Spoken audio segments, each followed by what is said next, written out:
Emotional हो, बहुत भावुक हो। डॉक्टर अंबेडकर की जयंती कोई गंदा तावीज नहीं है। डॉक्टर अंबेडकर की जयंती कोई झाड़ फूक नहीं है। डॉक्टर अंबेडकर जयंती कोई वैष्णो देवी का गाना नहीं है। डॉक्टर अंबेडकर की जयंती माता ने बुलाया है, वो जयंती नहीं है।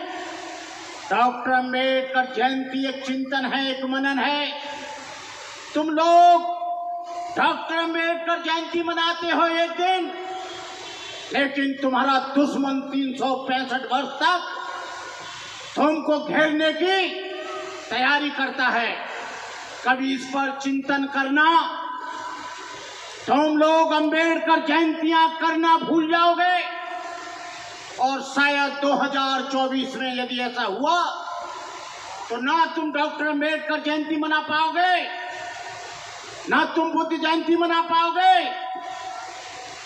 तुम लोग गाने में मशगूल हो रहे हो। तुम लोग अंबेडकर जयंतियों में अतिथियों को बुलाकर माला डालने में और उनका स्वागत करने में इमोशनल हो रहे हो। तुम्हारा आरक्षण खत्म किया जा रहा है। तुम्हारे बच्चों की एजुकेशन खत्म की जा रही है। तुम्हारे दिन रात तुम्हारे ऊपर तलवारें चल रही हैं और तुम लोग इतने इमोशनल हो, जो भी आ जाए उसको मालाओं से लाद देते हो, चाहे भंते करुणाकर हो। तुमको ये नहीं दिखा जा रहा है कि तुम्हारा डिमोशन हो रहा है। या तुमको पढ़ने का अधिकार दिया तो बाबा साहब डॉक्टर अम्बेडकर ने दिया। यदि बाबा साहब डॉक्टर अम्बेडकर तुमको पढ़ने का अधिकार न देते तो तुमको नौकरी कहाँ से मिलती? तुमको नौकरी मिली तो तुम बड़े बड़े बंगलों में और बड़ी बड़ी गाड़ियां लेकर वो LCD का टीवी लगाकर देख रहे हो, लेकिन तुम्हारी नौकरियों के अवसर समाप्त किए जा रहे हैं। नौकरी कहाँ करोगे? नौकरी कहाँ करोगे? रेलवे बेचा जा रहा है, BSNL बेच दिया गया, BHL बेचा जा रहा है, एयरपोर्ट बेचा जा रहा है, बैंकें बेची जा रही हैं, LIC बेची जा रही हैं। जब सरकारी संस्थान नहीं रहेंगे, नौकरी क्या खाक में करोगे?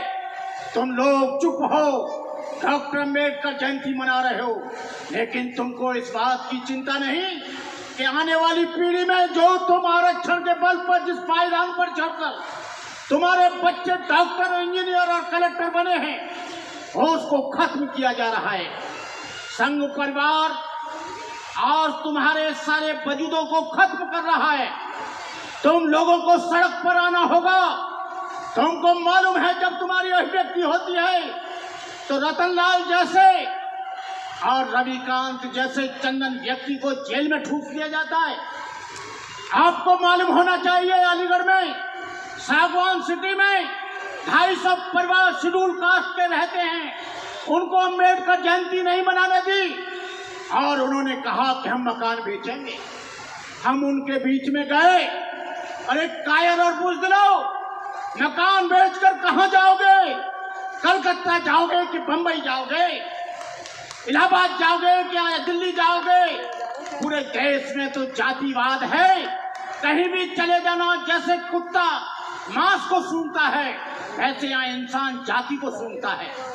यहाँ पर जातिवाद है, तुम उससे लड़ना। बाबा साहब डॉक्टर अम्बेडकर के ऊपर कहर ढाया गया, लेकिन डॉक्टर अम्बेडकर ने देश को छोड़ना पसंद नहीं किया। तुम लोग, तुम्हारा आरक्षण खत्म हो रहा है। जो 0 पर हमारे बच्चे का एडमिशन होता था, आज तुम्हारे बच्चे डॉक्टर नहीं बन पाएंगे। तुम्हारे पास 1 करोड़ रुपया नहीं है। तुम्हारे बच्चे इंजीनियर नहीं बन पाएंगे। तुम्हारे बच्चे पोस्ट ग्रेजुएशन नहीं कर पाएंगे। तुमको इस बात के लिए सोचना चाहिए। और मैं जा रहा था झंडे वाला पर बहुत बड़े बड़े पोस्टर लगे थे। उसमें लिखा था हिंदू राष्ट्र निर्माण हेतु सम्मेलन। अरे हिंदू राष्ट्र, अरे हिंदुओं, अरे RSS के लोगों, ये देश तुम्हारी बाप की बापती जागीरदारी नहीं है। इस देश में मुसलमान भी रहता है, इस देश में ईसाई भी रहता है, इस देश में बैकवर्ड भी रहता है, इस देश में बौद्ध भी रहता है, इस देश में सिख भी रहता है। हिंदू राष्ट्र तुम कैसे कर पाओगे? हिंदू राष्ट्र बनाने का मतलब है कि तुम्हारे लिए मनुस्मृति तैयार है, तुम्हारे पीछे झाड़ू आगे हाड़ी, तुम्हारी शिक्षा को रोक दिया जाएगा। बहन सीमा समृद्धि ने 4 अपराधियों को फांसी के तख्ते पर चढ़ाया, लेकिन बहन सीमा समृद्धि ये मत भूल जाना, स्त्रियों को, शूद्रों को पढ़ने का अधिकार नहीं था। ये मेरे बाबा साहब डॉक्टर अम्बेडकर ने अधिकार दिया, जिसकी वजह से तुम 4 बदमाशों को खून की धरती पर चढ़ाया। हमारे यहाँ के ग्रंथों में लिखा है, स्त्री शूद्रो नाद्यताम सबड़े तपजत फटपुणाम धारणा शरीर भेदो चाणे ज्यास छेद सापत ताड़त पुरुष कहंता विप्र पूज गावे संता पूजे विप्रशील गुणहीना सूदन गुणवन ज्ञान प्रवीणा। ये लोग कहते हैं कि स्त्री और शूद्र के लिए विद्या वर्जित है। आज से 60 और 70 साल पहले कोई भी लड़की इस देश में वकील नहीं थी, कोई भी जज नहीं थी, कोई भी डॉक्टर नहीं थी, कोई भी इंजीनियर नहीं था, कोई भी आईपीएस नहीं था, कोई भी आईएएस नहीं था। लेकिन बाबा साहब डॉक्टर अम्बेडकर ने तुम्हें संविधान में अधिकार दिया। बाबा साहब डॉक्टर अम्बेडकर ने कहा था, हे मेरे अनुयायियों, तुम्हें संविधान की रक्षा करना। यदि संविधान जिंदा है तो मैं जिंदा हूँ, और मैं जिंदा हूँ तो तुम जिंदा हो। संविधान जिंदा है तो तुम जिंदा हो। संविधान में जो आर्टिकल नंबर 14, 17, 18 में जो आपको अधिकार दिया है, उसकी वजह से आप यहाँ पर। लेकिन आज भी हम देख रहे हैं कि संविधान को पूरा तोड़ा और मरोड़ा जा रहा है, संविधान को पार्लियामेंट में चलाया जा रहा है, लेकिन यहाँ की सरकार चुप रहती है। आपको मालूम रहना चाहिए, रविकांत चंदन को उन लोगों ने, पांडे ने पीटा, पांडे ने पीट कर उनको, दोनों के खिलाफ एफआईआर हुई। लेकिन एबीपी के लोग, जो लोग एबीपी के लोग थे, अखिल भारतीय विद्यार्थी परिषद के लोग, तो उसको खींच कर ले गए और उसको जेल नहीं जाने दिया। जेल केवल गया तो वो शेड्यूल कास्ट का व्यक्ति गया। आज हमारी अभिव्यक्ति पर लगाम लगाई जा रही है।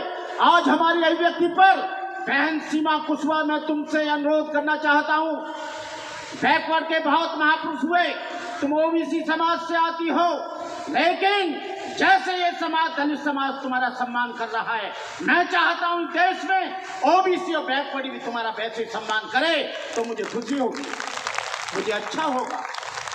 रामास्वामी नायकर, बुद्ध, ज्योतिराव फुले, गाडगे महाराज, कबीर, ये सारे बैकवर्ड के महापुरुष थे जिन्होंने बैकवर्ड को सम्मान दिया। लेकिन रामस्वरूप वर्मा कहते थे, बैकवर्ड ब्राह्मण के कहने से वो दलित पर जुल्म करता है। जितना बड़ा ब्राह्मणवादी और मनुवादी बैकवर्ड है, उतना बड़ा कोई नहीं।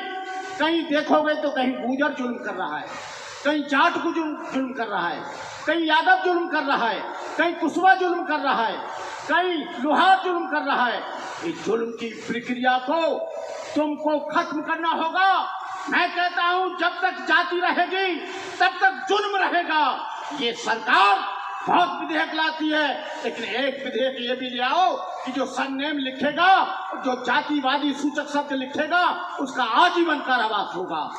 जाति खत्म हो जाएगी। एक आंदोलन निकाला कि सारे लोग मुंह पर मास्क लगाएंगे, मास्क नहीं लगाएंगे तो 2000 रुपया जुर्माना हो जाएगा। इतना भय था, इतना आतंक था कि सारे लोग मुंह पर मास्क लगाने चले थे, केवल 2000 रुपया के जुर्माने पर। और जब 20 साल की सजा होगी तो फिर कोई भी जातिवाद नहीं मानेगा। ये जातिवाद इसलिए माना जाता है क्योंकि यहाँ पर जातिवादी लोग बेलगाम हो गए। जातिवादी लोग, कहीं बलात्कार हो रहा है, कहीं चोरी हो रही है, कहीं डकैती हो रही है, कहीं व्यभिचार हो रहा है, कहीं कुछ हो रहा है। ये केवल जातिवाद के कारण सारा का सारा जो उत्पाद है, जातिवाद उसकी जड़ में एक बहुत बड़ी समस्या है। इस जातिवाद के लिए आपको मालूम होना चाहिए, आप डॉक्टर अम्बेडकर की जयंती मनाते हो, आप बड़े बड़े गाने सुनते हो, बड़ी बड़ी ताली बजाते हो, लेकिन इस ताली बजाने से कुछ नहीं होगा। क्योंकि जब सत्ता बदलती है तो व्यवस्था बदलती है। उत्तर प्रदेश में बीएसपी की गवर्नमेंट आई तो सारे लोग घबराते थे, अरे काय की ताली बजा रहे हो, संसद भवन उनका है, विधायिका उनकी है, कार्यपालिका उनकी है, न्यायपालिका उनकी है, सारा का सारा मीडिया उनका है, तुम्हारा हक है जो ताली बजा रहे हो। तो उनको विधायिका में आना पड़ेगा, तुम्हें संसद में पहुंचना पड़ेगा, तुम्हें जो है जज बनना पड़ेगा, तुम्हें जो है अपने आप में विधायिका संसद में पहुंचना पड़ेगा, कार्यपालिका में पहुंचना पड़ेगा, न्यायपालिका में पहुंचना पड़ेगा। लेकिन आज तो सारी की सारी व्यवस्था पर बीजेपी और बीजेपी के लोगों ने, जो लोग आरएसएस के लोग हैं, उन्होंने कब्जा कर लिया है। क्या ये अम्बेडकर जयंती मनाकर तुम्हारा स्वप्न पूरा होगा? ये जागृति तो आ सकती है, लेकिन उसके लिए तुम्हें आंदोलन करना पड़ेगा, उसके लिए सड़कों पर आना पड़ेगा, उसके लिए आपको हुजूम पैदा करना पड़ेगा। मिटा दो जमाने से कुनबा परस्ती, मिटा दो जमाने से कुनबा परस्ती, मिटा दो लुटेरों की शोषण की हस्ती, मिटा दो ये जातीयता वाली बस्ती, मिटा दो गरीबों की फांका परस्ती। ये कब मिटेगा? जब तुम सत्ता में आओगे, हुकूमत में आओगे। हुकूमत में बहुत बड़ी ताकत होती है। राजा अशोक ने 84,000 बौद्ध स्तूप बनाए। जब आप सत्ता में नहीं आएंगे, ना कोई धर्म चलेगा, ना कोई समाज चलेगा, ना समाज की विचारधारा चलेगी। मैं आप लोगों से कहना चाहता हूँ, जो या 14% वोट था बीएसपी का, 1% हो गया। जो 23% वोट था वो 12% रह गया उत्तर प्रदेश में। ये कौन सा परिवर्तन है? ये कौन सा आंदोलन है? तुम लोग चुप बैठे हो, आप लोग आते हो और झाड़ू में वोट डालाते हो।